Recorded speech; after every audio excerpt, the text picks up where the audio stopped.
Welcome, everybody. Very glad to be here.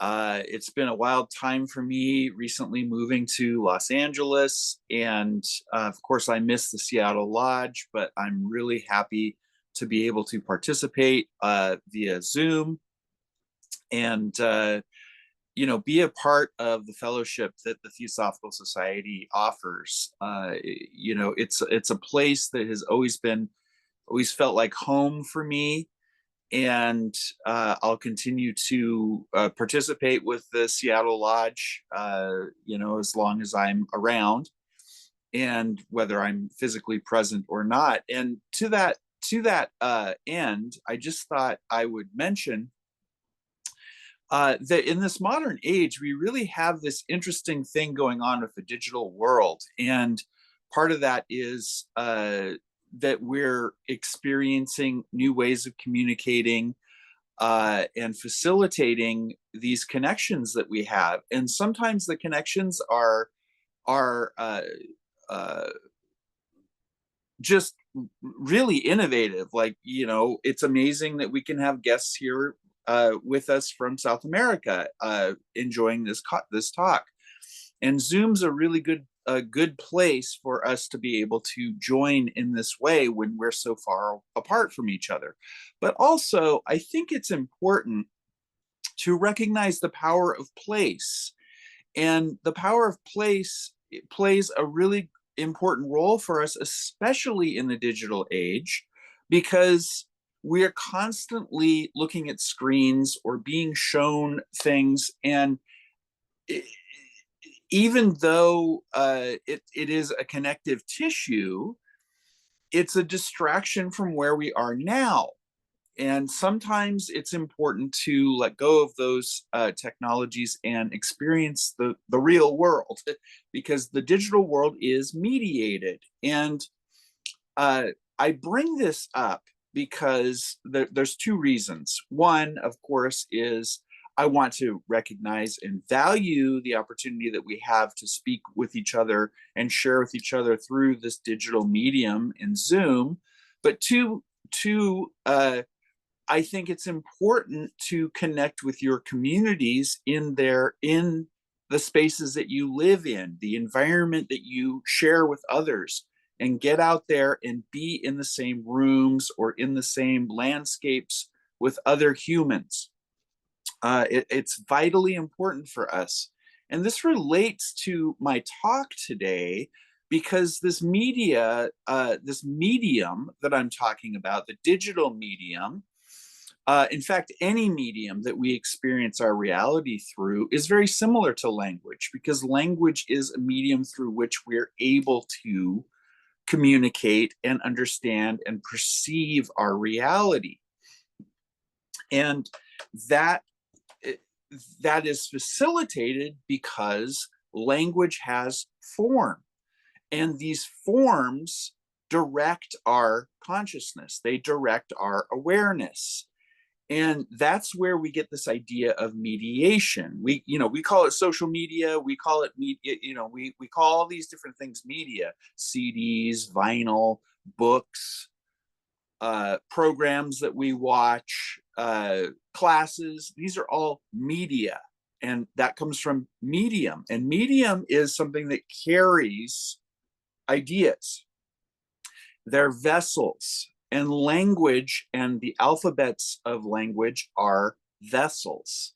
These are the forms that the very subtle ideas that they're meant to convey uh, encapsulate, if you will. And they're distillations. In alchemy, we call it distillation, right?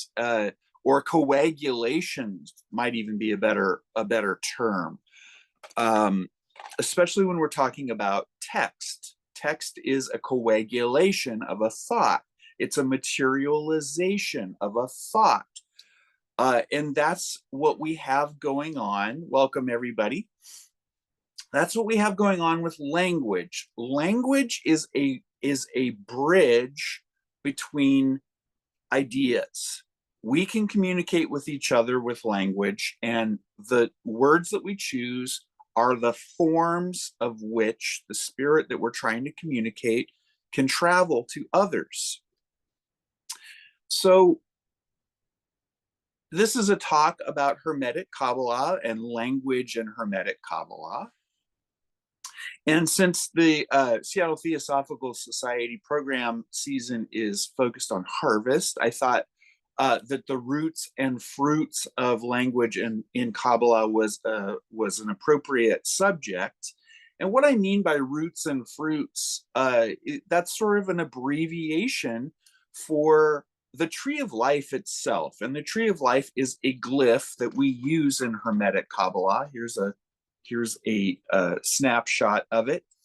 And Hermetic Qabalah, it should be pointed out, is distinct from mystical Judaism, the Kabbalah of mystical Judaism. And I like to preface my talks with a little explanation of this, because I think a lot of people don't understand that there is a difference, and that Hermetic Qabalah has a debt to mystical Judaism, but also many other philosophic and mystic systems, Neo-Platonism being one of them. And to just let people know sort of what that moniker, if you will, of Hermetic refers to. It refers to the writings of Hermes Trismegistus, who was considered to be a Greek magus. He's associated with the Thoth, the scribe of the gods in Egypt, and other gods of magic and communication. And the Kabbalah and its fellow discipline, Neoplatonism, have this quality of drawing from these other traditions and wedding them together in a syncretizing sort of way. And I say syncretizing because there was a lot of syncretic thought going on, especially in the early days, 3rd, 5th, 6th centuries, in with a Hellenistic background going on in Athens and Alexandria. There was quite a melting pot of different religions, philosophies, and sciences that were coming together, sharing information, a lot of it oral, but really coming together and seeing resonances. Now, that's a word that's going to be important for our talk today, resonance, because when we're talking about language, there's several different things happening here. There's this idea that there is a way to communicate, the language itself, the tool is the language, and the language is made up of letters, of alphabets, of words, of sentences, phrases.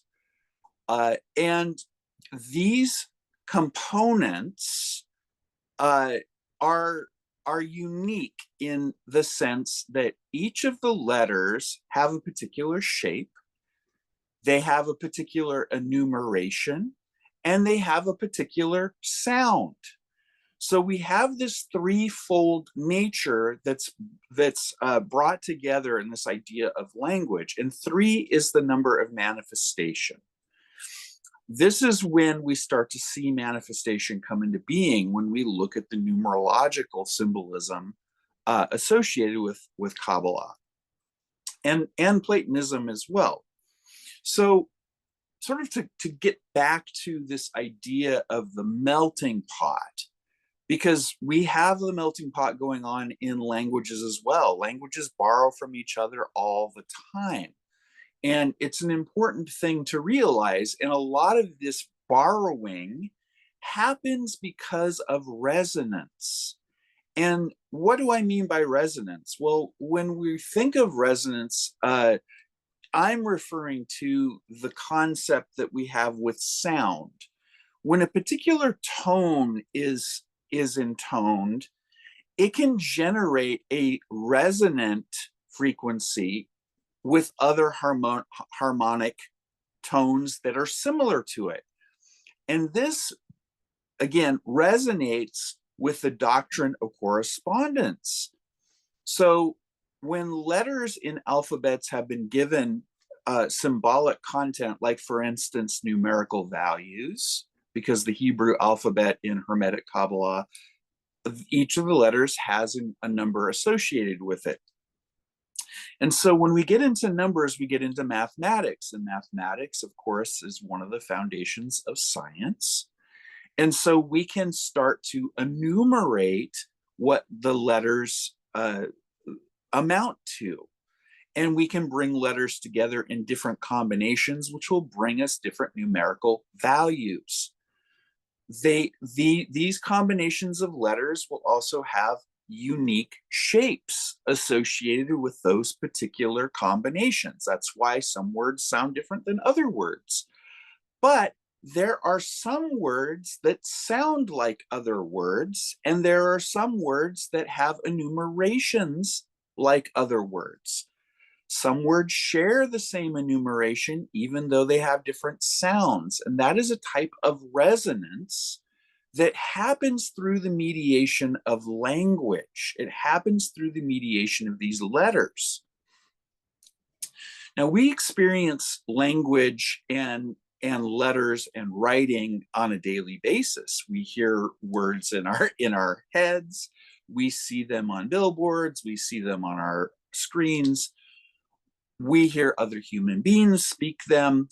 And whenever we see or experience or hear these things, they help direct our consciousness in a certain way.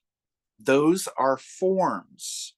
Those are forms that help direct our consciousness.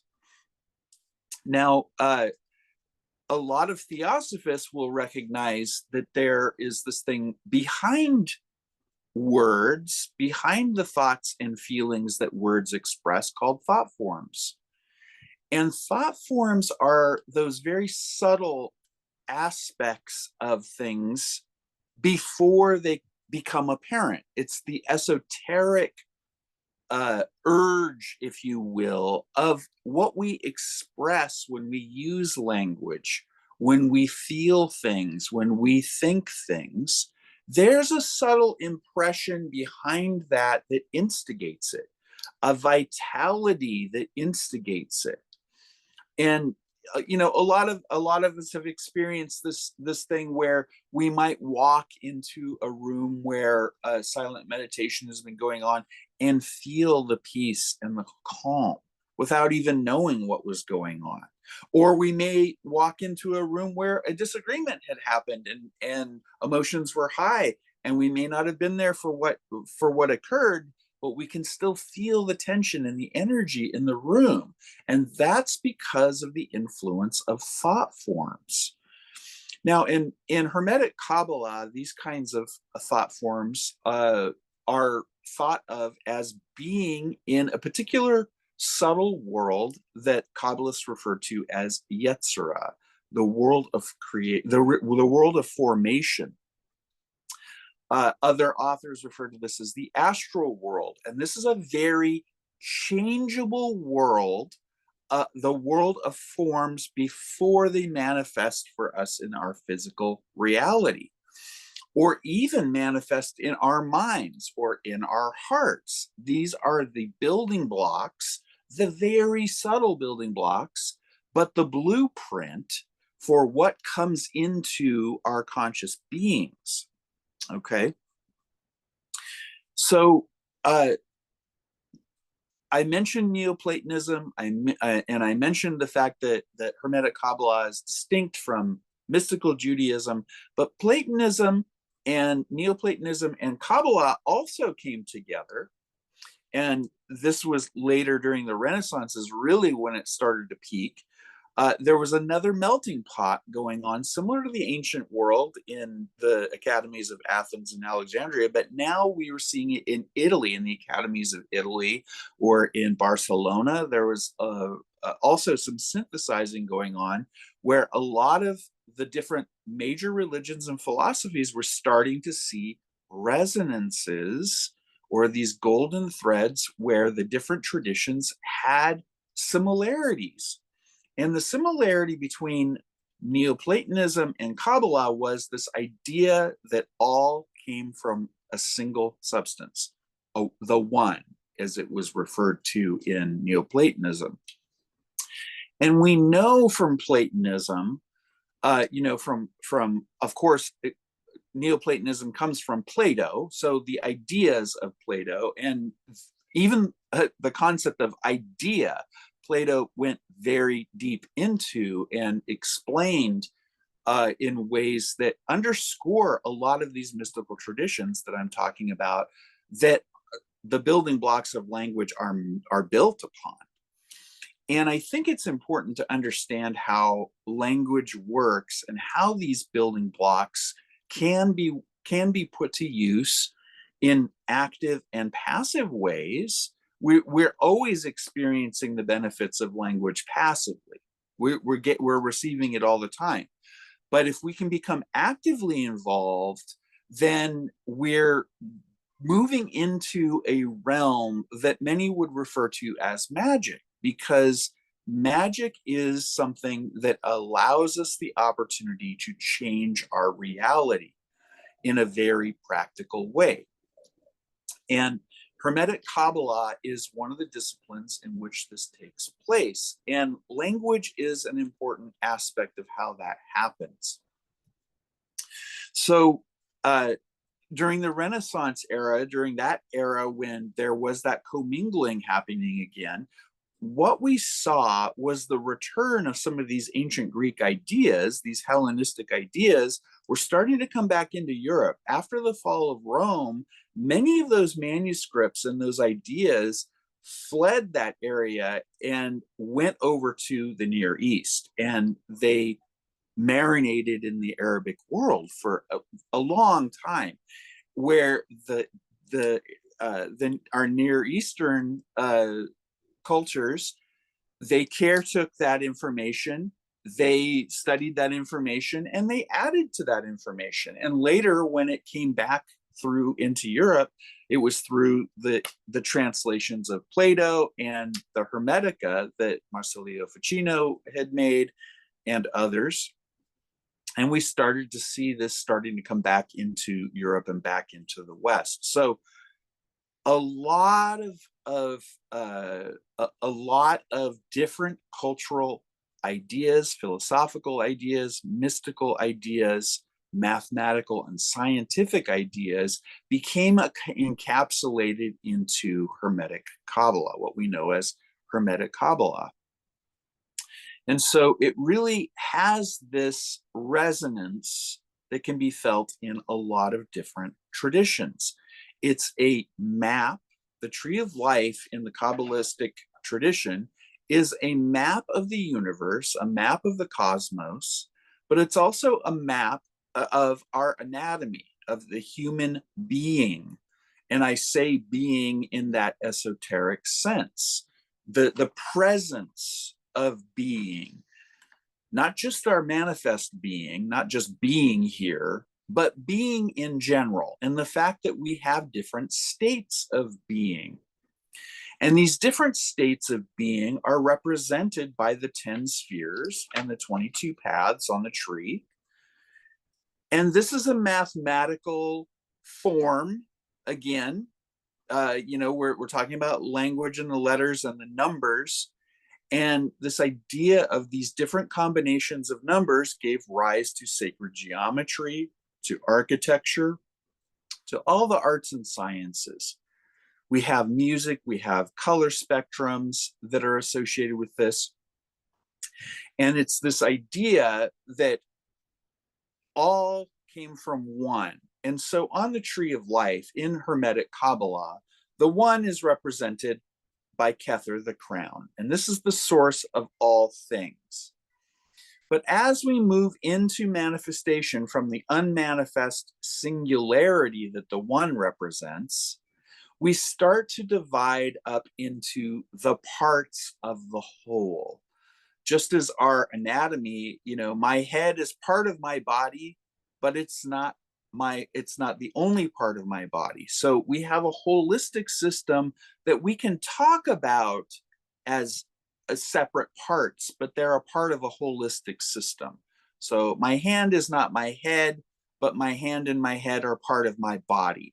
So there's a a synergy going on there. So as we move away from the singularity into these concepts of being, these different aspects of being, the being of my mind appears to have a different state of being than the being of my heart or the being of my physical body. And these things are represented numerologically and alphabetically in Hermetic Qabalah. And because we've made these associations, this concept of monism, this concept of oneness, but recognizing that as we move into manifestation from the most subtle and into the denser aspects of reality, from the roots to the fruits, to make a play on the title of this talk, the roots of manifestation and the fruits of its being, we get all these different aspects of being, and any of the permutations that those combinations can imply. And because we've associated these forms, the letter forms, with numbers, colors, and other associations, we can begin to analyze and understand the different aspects of the totality of our being, the totality of our universe, and come to a deeper connection and embrace with that oneness. We only study the different aspects as separate for the sake of convenience, because we live in a manifest world, and manifestation implies dualism, right? We have up, down, left, right, day, night, the masculine, the feminine, etc., etc., etc. This dualism that we experience, the checks and balances that allow us extremes, but then also bring us back to center. These are the things that help us recognize the unique qualities of these different aspects of being. And when we're able to recognize these aspects of being, it allows us a connection to the whole, and to understand what aspect of the whole, what aspect of being are we in now, in this moment. Whatever moment that we're in, it's a resonance that we're experiencing. Now, we can do this unconsciously. We do it unconsciously all the time. We walk into a store to get our groceries, and when we walk out, we realize that the song they were playing in the grocery store is still stuck in our head. It's like, how is that? I didn't even notice it in the store, but now I'm singing it on my way home. Those are, that's a kind of an unconscious way that we receive these kinds of impressions. We're aware of all of these things. We have so many different types of senses, and they can be enmeshed in our consciousness unconsciously. We're conscious of it too when we're communicating with each other, and when we're sharing with each other, or when we're consuming different types of media. We know why we're there and what we're listening to. We hope we know why. So there's a little more degree of awareness that we put into it. And then there's even more acute ways of tuning into this awareness through meditation and ritual, where we become a lot more concentrated in terms of where we put our awareness. And again, even in those states, there's active and passive ways that we do that. Passive ways of meditating, where we're a little more receptive. And then there's active ways, concentration in meditation, where we're focusing on particular ideas, singular thought, and zeroing in on a particular state of being. So when we think about the language, when we think about the Hebrew alphabet in Hermetic Qabalah, it helps us to understand that background, and then be able to put to use the fact that these letters have a shape, a number, and a sound associated with them. understanding that underlying all of this, we're basically talking about force and form. Okay, we're talking about volition and manifestation. And force is a powerful thing, but it needs a shape. It needs a vessel in order to manifest. And that's where these letters come in. That's where language comes in. That's where these shapes come in. And the force, the will or the volition is a very subtle spirit that needs a body to manifest, to come into being. And that's when we start to move away from what the oneness, our perception of oneness, and it gets into this dualism idea of like, well, there's the undifferentiated spirit, but now it's trying to take on a form. And when it takes on a form, it's becoming distinct. And that's separate from the oneness. And that's where dualism happens. That's where we have the dualism that manifestation brings into being. And it steps into what manifestation. And when I say manifestation, I'm not only referring to the physical world, because if we can perceive something, then it's manifested. We have ideas, we have feelings. These things affect us, and they are differentiated from other things. And so dualism is occurring.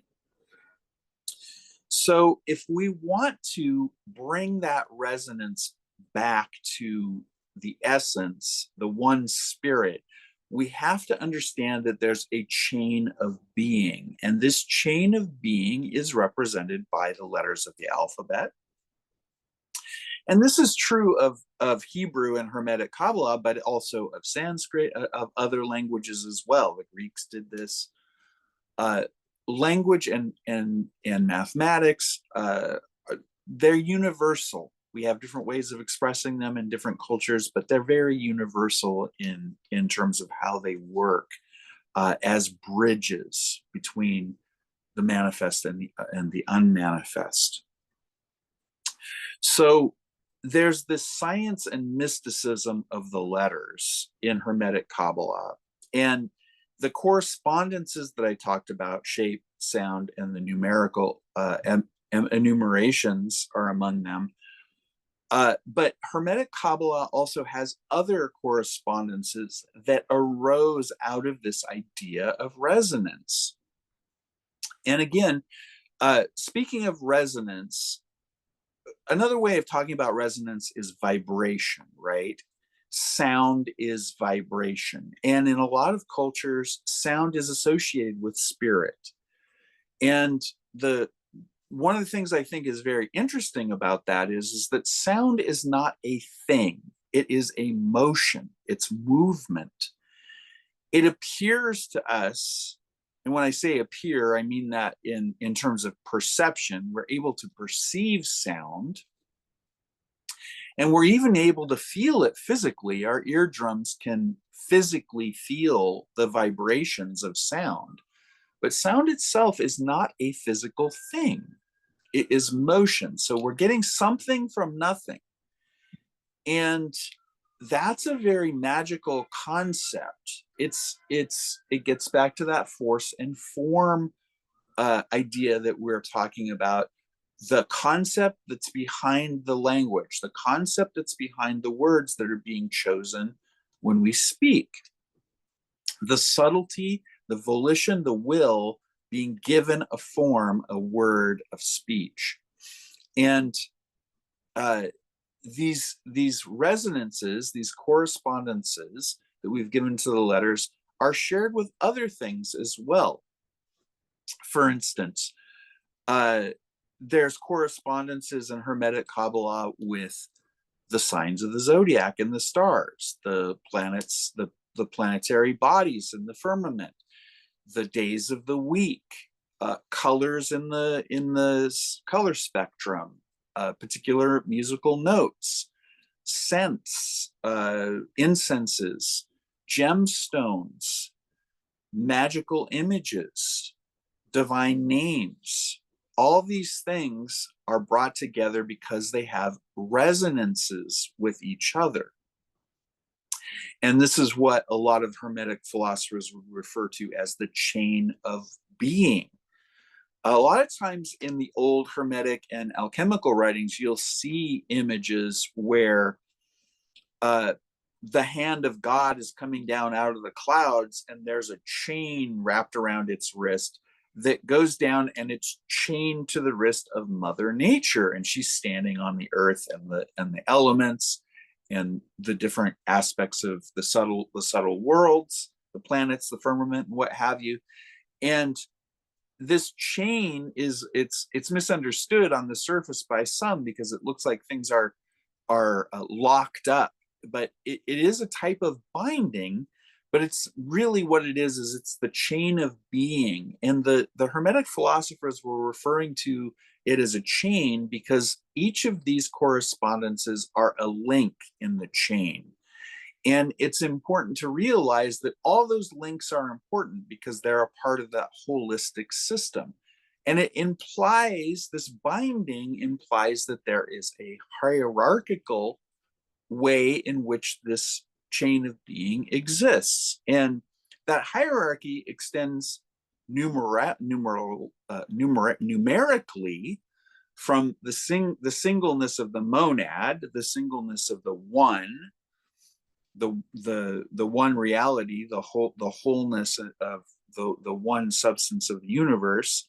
And then as it comes into manifestation, it goes through its entire chain of being to show its different aspects, that it's one chain of being. It's really one being, but they're all those states of being are connected together. It's just that we're able to get into particular states of being if we focus on them or if we are directed to them. And we're directed to them through forms. Now, I talked about active and passive. We can be directed passively when we read things, when we hear things, when we see things.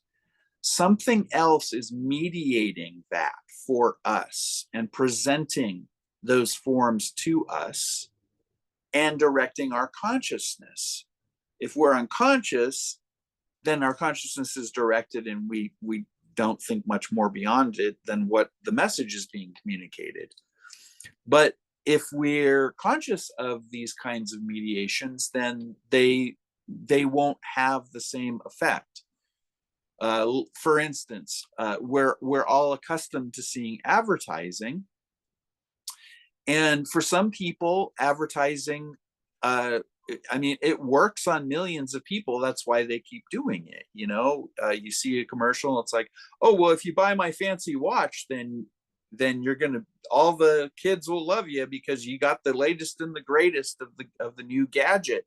And so that's a type of mediation. That is a series of forms directed at people's consciousness to make them think, if I get a watch, I'll be popular.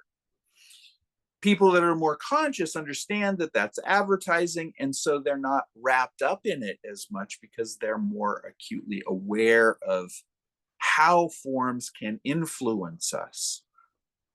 Okay, so we receive those kinds of things passively. Sometimes it's entertainment when we read or when we watch films.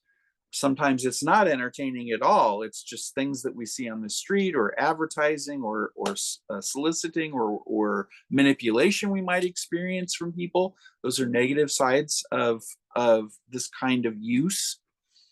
But then there's the active, more practical way of engaging with language in a magical way or in a Hermetic Qabbalistic way.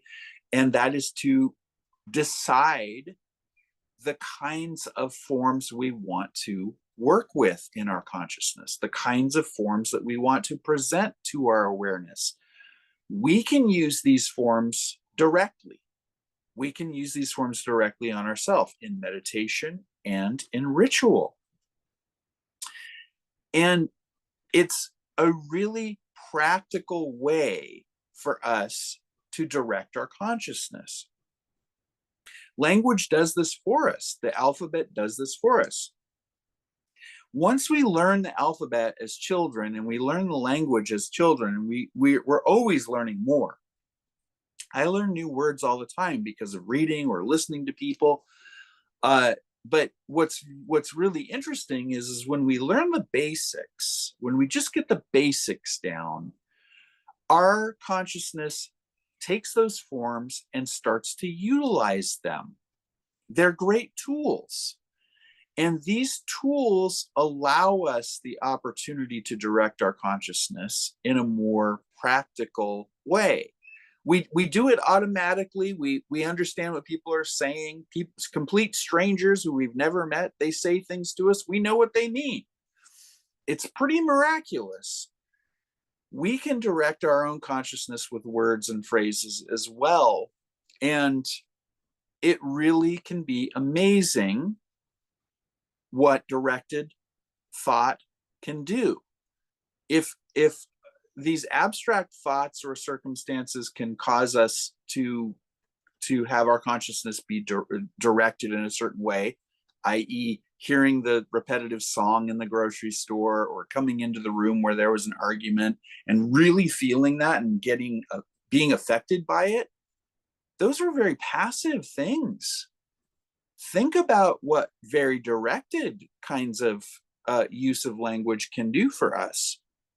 We can direct our consciousness with a very specific, very formatic and very resonant way in meditation and in ritual, utilizing the mystical connections that Hermetic Qabalah has given language. Let me just take a look here and remind myself of the next part. Oh, yes. So this is a very important aspect. I mentioned sound, and sound's an important part of this process. We talked about the ideas behind words, but hearing the words, we can read the words. And that's a really important tool. We've been able to record things with the written word, and writing is a two-edged sword, and we'll come back to that. But this is why the oral tradition was so important for so long, is because the person speaking the words can qualify what they're speaking about. They can adjust a person's understanding. They can adjudicate what they mean when they say what they say, because words can be misleading. But part of the reason why we understand each other better when we're communicating orally is because there's a presence. We're in the same room, or we're feeling the vibrations. It's that movement of vitality, and that vitality of sound associated with the air, it's associated with spirit. And even breath, the Greek pneuma, is associated with spirit, this idea. And in Kabbalah, they talk about the written Kabbalah, the written Hebrew letters, as being the dead letters. And the reason why they refer to it as dead letters is because we need to breathe life into the letters in order for them to be living. And so this idea of living, the living word, it's being present in the moment. It's resonating in the moment. When you read a word, that form enters into your consciousness and it starts to direct your consciousness. But when you speak a word, it bridges it from that realm of creation, that astral realm, the subtle world of thought forms, and it bridges it into the physical world where we can physically feel it with our ears, the eardrums in our ears. And so it's rooting it in the physical world. It's making it a little more real in terms of our perception of reality. even though things that we perceive outside of our physical reality are part of our reality as well. So I was talking about this this subtle world in Hermetic Qabalah called Yetzirah. And in Kabbalah, to give this a little more context, I think it would be important for me to express that there are 4 worlds discussed in Hermetic Qabalah. And this is just something I want to briefly explain before we get into the concepts I'm going to get into about using language in a magical context. That'll be the next segment I talk about. But first, I want to give some background on these 4 worlds because I think it'll help illustrate what I'm going to talk about when we get into the practical use of these letters, alphabets, and language that Hermetic Qabalah utilizes. So these 4 worlds,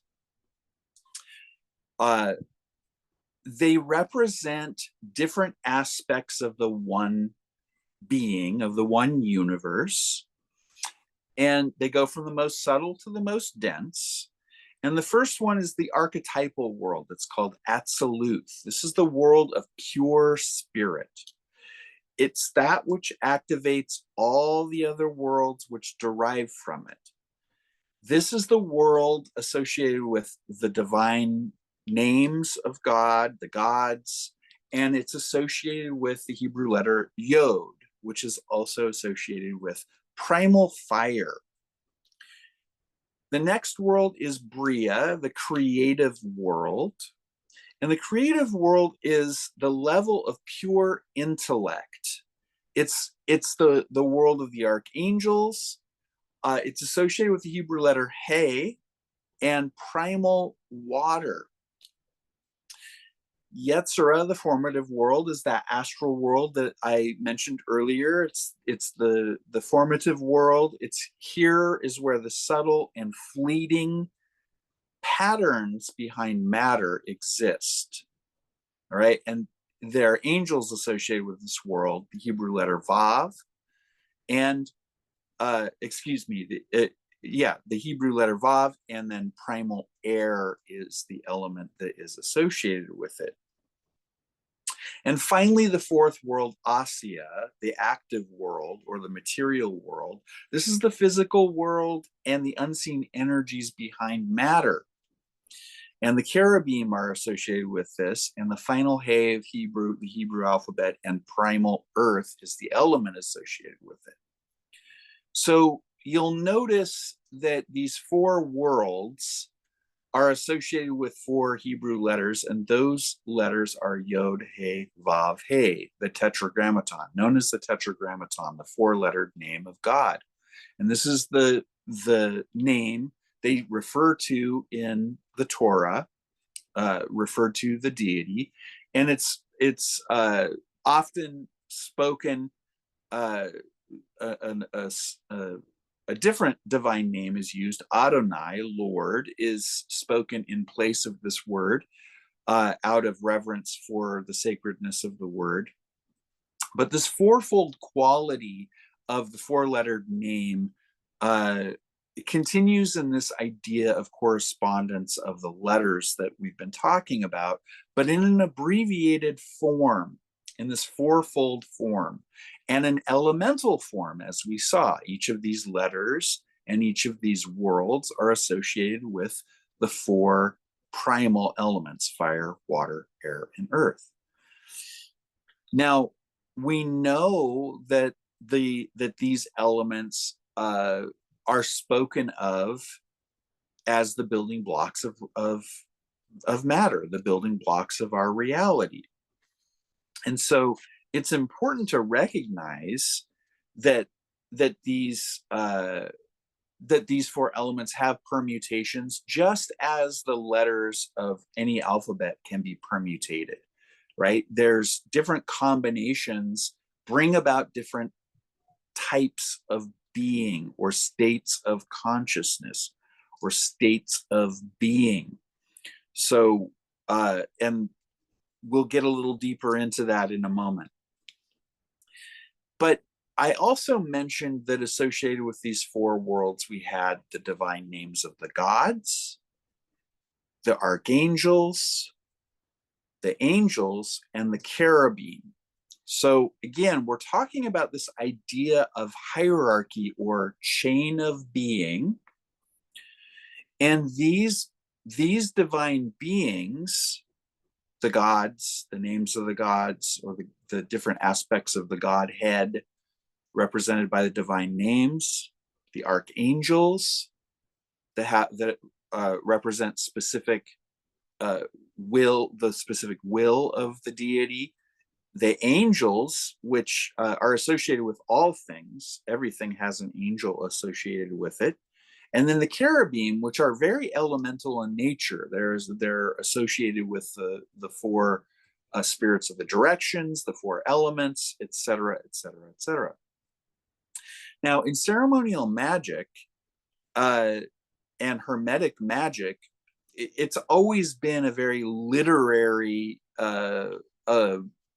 discipline, because there are divine names and letters and alphabets and numbers involved in the calculating that goes on. They used to call conjuring in the Renaissance calculating. Some of the most advanced mathematical books that were coming out of the Renaissance were accused by the Inquisition of being about conjuring, and they called conjuring and sorcery calculating because they were concerned that the use of numbers had something to do with the occult world, which of course is true. We use numbers to try to represent the hidden side of nature that isn't easily discernible on the surface. And so we use things like numbers and letters in algebraic form to conceive of very subtle things, unseen things that still help us bridge consciousness from idea to idea, from being to state of being. So in this idea of the four worlds, the most subtle world to the most dense world, these four aspects of the Kabbalistic worlds, we use the divine names and the archangels and the angels and the cherubim as links in a chain. So when you see prayers in the magic grimoires or in the literature, the Kabbalistic literature, where these divine names are being invoked, these archangels or angels or cherubim are being invoked, it's because we're making connections. We're connecting the links from our world, our material physical world where we exist in being, our physical being, and we're connecting with the subtler and subtler worlds up to the Godhead through the links of these divine beings by invoking their names. And we are able to do this utilizing the names themselves. The names themselves, of course, are composed of Hebrew letters. And because we're able to take these letters and convert them into numbers, we can then convert them into geometric shapes. And these shapes, these forms, have qualities to them. That's the interesting thing about form, right? Each form has a purpose. It doesn't represent a purpose, it is a purpose. A circle is round and only has curved sides. A triangle has sharp points. Triangles don't roll like circles roll. So we can assign associations all we want to circles and to triangles, but at the end of the day, their forms have mathematical principles and form to them that are innate in their qualities are innate in their shapes. So if we're able to take a name of a spirit, a angel, a cherub, a archangel, or connect into a particular aspect of divinity by using a divine name, we can convert the letters of that divine name into a number and then utilize that number to create a shape, or in ritual magic, it's called a sigil. And the sigil becomes a form that we're able to utilize to breathe life into when we do our invocations, when we vibrate the divine names, when we invoke the archangels or the angels or the cherubim in our prayerful ceremonies. And we use these shapes to make these connections in our consciousness. These things help direct our consciousness, direct our awareness towards the one thing, the singularity of deity itself, back through the chain of being into the wholeness of unification, into the monism that Neoplatonism and Hermetic Qabalah derive from. And when we talk about ritual magic in this way, in Hermetic Qabalah, we also know that a lot of Hermetic Qabbalists, of course, use the tarot. And the tarot is wrapped up quite tidily in that glyph, the Tree of Life, the Hermetic Kabbalistic diagram, and also those four worlds. I talked about how the four worlds are associated with the four elements. And of course, the four elements are represented by the tools on the magician's table in the tarot card, the Magician. And those are the four suits of the tarot, right? The wands, the cups, the swords, and the discs, or the pentacles. Those are the fire, water, air, and earth tools of the magician, of the Hermetic magician. And on the Tree of Life, we have the 10 spheres, and there are 10 cards for each of the suits, right? The ace through the 10. And then there's the court cards, king, queen, knight, page. And those four court cards correspond to the four worlds in the Tree of Life, in the Hermetic system. And they represent the permutations of those elements. So the king of discs would be fire of earth, or the queen of wands would be water of fire. And these kinds of permutations. When we have a particular card come up, say the Three of Cups, we know we're dealing with the element of water and of the emotional, intuitive nature, but we're talking about the three on the Tree of Life, understanding. So I could go very deep into this. There's so much to talk about there, but I just wanted to give you a brief idea of the kinds of correspondences that the Tree of Life in Hermetic Qabalah have. They have this connection with the tarot.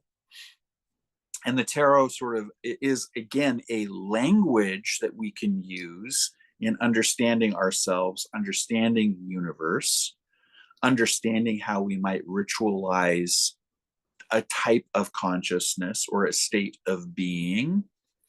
And then there's actually 5 suits in the tarot. We have the 4 suits of the elements, but then the 5th element, spirit, would be the major arcana. And there's 22 major arcana, and there are 22 paths on the Tree of Life which connect to the 10 spheres. So in Kabbalah, the 10 spheres are objective forces, and the paths are subjective forces. So in a brief explanation, of course, we all experience happiness, we all experience sorrow, anger, frustrations. Those are objective things. How we experience them individually is subjective. So the paths on the Tree of Life are our opportunity to understand what our subjective experience is between these objective states of consciousness that we share as human beings. that we share as aspects of the manifest universe. And finally, I wanted to just say that each of those paths associated with the tarot cards, each of those major cards are associated with one of the Hebrew letters of the alphabet, bringing us back to that language. And there's one particular Hermetic Qabalist who I will bring up, a 20th century Kabbalist who I will bring up in this conversation, that I think really illuminated a very potent and simple way to utilize the magic language of Hermetic Qabalah for a means of self-understanding and for studying the universe. And his name is Paul Foster Case. And he was somebody that was originally in the Hermetic Order of the Golden Dawn and later founded his own group called the Builders of Diadetum, the BOTA, which is a wisdom teaching mystery school that teaches mostly Kabbalah and tarot. But one of the things that he pointed out that I mentioned earlier, we can, of course, use the Hebrew letters of a divine name or an archangel angelic name and convert it to numbers. Well, Case did this, but he did it in connection with the major arcana. So if you had a particular concept of the universe that you wanted to study, or an aspect of yourself that you wanted to study more in depth, what you would do is you would get that word in Hebrew and then take each of the Hebrew letters and pull the cards associated with each Hebrew letter. And that would give you a series of major arcana cards that, of course, encapsulate these archetypal ideas. They each have particular mysteries associated with them, complex concepts that are designed because as paths, they connect different places. They're very complex. They're modular in the sense that they plug in lots of different ways. And since they're subjective states of being for us individually, they have the opportunity to really speak to us individually, but also allow us to understand others in a lot of a variety of different ways that perhaps we hadn't conceived before. And so you might take a name and pull a few of these major arcana cards and begin to see an overarching picture of what this specific concept entails. Because we know that every concept, it has a specificity because it has a form, but it's still a collection of individual letters, each of which have a unique shape. And those shapes and sounds are unique, but when they're brought together, they sing a different song. They speak a different philosophy, if you will. And so these are the tools that Hermetic magicians can utilize to concentrate their awareness through concepts, specific concepts, and gain deeper understanding. Understanding is something that is a key word to our third sphere on the tree of life, the sphere of manifestation. This is the sphere of the Great Mother, from which all things are born and which all return to. She's the gate of matter. She is the place where the unmanifest and the manifest come together in her being. But understanding is not something that we get at innately. We have to come to an understanding. So there are these concepts around this. There's wisdom, there's understanding, and there's knowledge. And these are concepts on the tree that kind of float around in the same area. They're right up here in what's called the supernal triad. Knowledge is actually in this area here, that's straddling this path of the high priestess that connects Godhead, the crown, with the heart of the adept of Tiferet, or the sun. And again, this is what they refer to as the false Sephirah, because it's the only Sephirah that is subjective, because it's individual for us. We each come to our own knowledge, and our knowledge is going to be different from somebody else's knowledge. But what's interesting about wisdom, understanding, and knowledge is there's a relationship there. Wisdom and understanding have the symbolic familial thing of father and mother going on, or force and form going on between them on the tree of life.